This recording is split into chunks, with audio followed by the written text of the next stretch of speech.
Nil.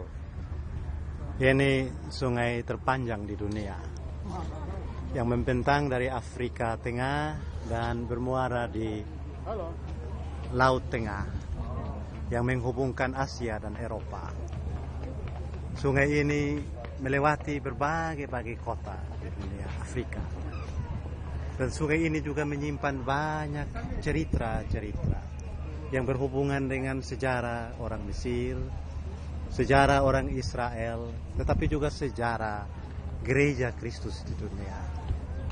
Ingatan kolektif kita terhadap sungai ini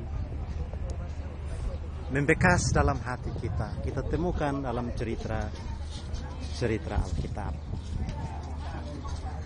Kita ingat bahwa di kota atau sungai ini Tuhan memberikan 10 belah atau tulah bagi orang Mesir. Seluruh air sungai ini menjadi darah akibat dari kekerasan hati Firaun untuk menahan orang Israel tinggal sebagai budak di negerinya, dan berbagai tulah yang lain. Kita juga ingat cerita tentang sebuah keranjang berisi seorang bayi yang dilepas oleh ayahnya dan dijaga oleh ibunya.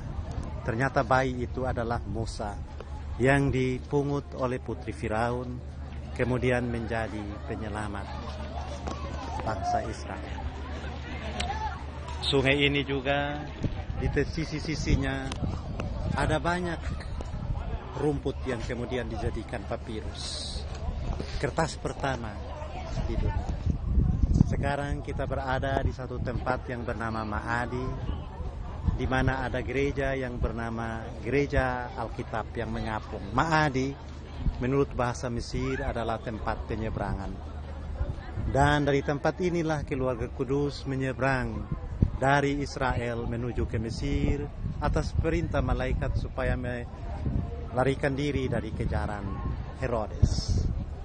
Ada satu peristiwa yang dianggap sebagai mujizat oleh gereja dan orang Kristen Koptik di Mesir, di gereja ini, yaitu pada tanggal 12 Maret 1976 ketika umat selesai berbakti dan berbicara, bincang-bincang, ngobrol-ngobrol di tepi sungai Nil yang adalah halaman dari gereja ini. Ada sebuah kotak yang mengapung dengan arah yang bertentangan dengan aliran sungai Nil. Kotak itu datang ke halaman gereja ini. Dan ketika dibuka terdapat sebuah Alkitab tua berbahasa Mesir berukuran 30 kali 50 cm dengan berat sekitar 7 kg. Alkitab terbuka itu di dalamnya terdapat Yesaya pasal 19 ayat 19 tentang Mesir, yaitu Mesir adalah bangsa yang kukasih.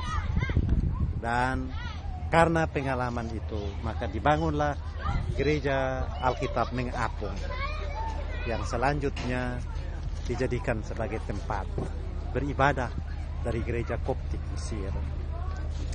Di dalam Alkitab ini ada sebuah sumur yang diyakini orang-orang Mesir sebagai tempat atau sumur yang selalu dipakai oleh keluarga famili kudus untuk hidup selama 3,5 tahun di sini. Gereja Alkitab mengapung menyimpan banyak cerita yang kudus, berhubungan dengan iman, berhubungan dengan percaya. Di gereja ini kami datang dalam sebuah ziarah bersama dengan teman-teman pendeta dari Kupang. Kami tiba di Mesir pada tanggal 24 November dan kemudian kami mengunjungi banyak tempat yang berhubungan dengan iman Kristen. Inilah gereja Alkitab mengapung dengan 3 kubah yang melambangkan iman kepada Allah Tritunggal. Gereja Mesir adalah gereja-gereja tua yang diyakini sebagai hasil penginjilan dari Rasul Markus, penulis kitab Markus. Inilah kota Mesir, kota tua yang menjadi kenangan. Terima kasih.